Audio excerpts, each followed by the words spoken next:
I've always been a risk taker. I started racing mountain bikes in my 20s. I swam with sharks and blues in my 30s. When I turned 40, I bought a Harley Davidson. When I turned 50, I hiked 50 miles on the Appalachian Trail and became a first-time mom. But sometimes I pay a price for my high-octane lifestyle. I had this colossal mountain bike wreck recently.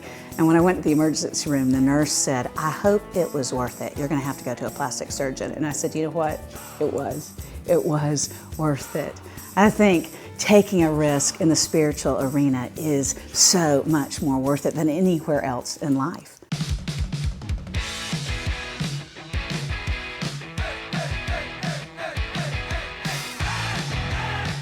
I've written a new book and Bible study series called Believing Jesus. The subtitle is, Are You Willing to Risk Everything?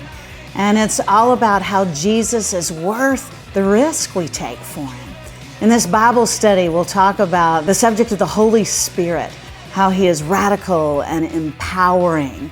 We'll talk about loving more people more, about how color and creed or our country of origin, none of those things can segregate us from the love of Jesus. There's even a session titled Turning Our World Upside Down, because that's actually how those New Testament Christians in the book of Acts were described. They were actually described as turning their world upside down. Y'all, this book is all about risk, and it is an amazing, radical book in the New Testament. It's so worth diving into.